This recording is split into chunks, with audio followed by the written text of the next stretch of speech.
Hello and welcome to my short sword and shield guide for Monster Hunter World Iceborne. The sword and shield is a very well-rounded weapon that's simple and quick to pick up. There are reasons to pick up sword and shield, such as its overall versatility, quick movement speed, and non-committal attacks, and its forgiving nature. Here's a list of pros and cons. Feel free to pause the video at your leisure. Let's move on to the sword and shield's attacks. When you press the primary attack button 3 times, you get a quick 4-hit combo, and that third button presses a 2-hit combo attack that has a shield bash that does a very little amount of KO damage. If you press the secondary attack button without holding any directional input, you get the lateral slice combo. The button has to be pressed 3 times to get it all off. It does a decent amount of damage, and it also ends in a round slash. If you wish to input the round slash on its own, press both attack buttons after any attack. If you press the secondary attack button with the directional input as well, you can input the shield bash combo. You cannot hold back to input the shield bash combo if you are attempting to do it after any other attack. It does a reasonable amount of KO damage, and is very useful when paired with the backstep shield slam. After any attack, if you hold the direction and press the primary attack button, you will input the spiral slice. It also has a follow-up attack by pressing the button again. It's a very safe, non-committal option that you can do that does a decent amount of damage, and it can also be used to reposition yourself for other attacks. If you unsheath your weapon or press both attack buttons without any previous attack animation playing, you get the advancing slash. The advancing slash has very many variations depending on the terrain you're on. If you use it up a wall-running terrain, you get a multi-hit slam that has a massive mounting potential. If you use it up or down a ledge, you get a rising slash which has great mounting potential as well. When using a slope, you get a sliding rising slash.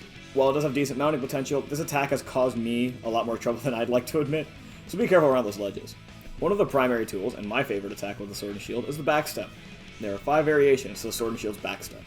If you let go of the secondary attack button and the directional input, you'll get an advancing slash. If you hold the back directional input and let go of the secondary attack button, you'll get an upward slash that acts as a brake to stop yourself from going back into danger. If you hold the secondary attack button while doing a backstep, you get a rising slash, which has 2 different follow-ups. The primary attack follow-up is a descending slash that allows you to mount. Conversely, if you press a secondary attack, you'll get a shield bash, which does a lot of KO damage.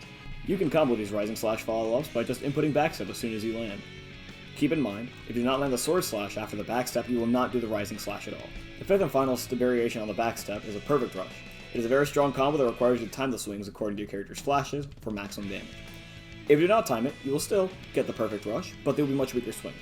The timing required for the perfect rush is very forgiving, so just be patient and try and get used to it.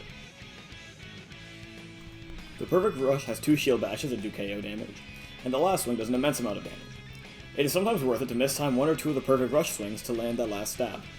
The perfect rush does a larger sum of damage than any other attack or combo on the sword and shield. To really optimize the damage of sword and shield, you want to utilize perfect rush as much as possible and look for as many opportunities as you can to use it, besides a knockdown. Sword and shield also has invincibility on its backstep. You can utilize said invincibility to land a perfect rush off of a particularly slow recovering monster attack, or a monster roar. You can easily backstep through barrel bombs by mashing backstep after inputting the primary attack button, and going to a perfect rush, making it a great option to wake the monster up. The sword and shield is considered a light weapon, so it drops slinger ammo when doing a clutch claw attack. You can also wound instantly with the sword and shield by rolling with your weapon out and pressing the L2 button to latch onto the monster. This latch will wound instantly and drop ammo at the same time. Slinger ammo is integral to sword and shield. The sword and shield can input slinger bursts at any time you desire. To prime the slinger bursts while aiming, just click on the right stick on consoles, or Q on mouse and keyboard. If you wish to cancel, just press it again. Why the slinger burst is so integral is that it can lead into a perfect rush. Slinger bursts are very useful because they only use 1 shot of your slinger magazine, but shoot as if there are 3 or 4 shots being shot at the same time.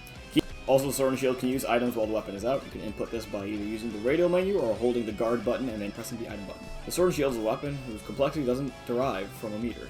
It comes from the amount of versatility its moveset provides. Now that that's all said and done, please give the sword and shield a shot. It's honestly one of my favorite weapons, and I picked it up recently trying to help my friends get back into the game, and I was like, you know what, I'm gonna use a new weapon. Give the sword and shield a shot, and it's been fun. I genuinely think it's a weapon that got a really bad rap because people consider it a support weapon. It does a lot of damage, and it could do anything that you want it to.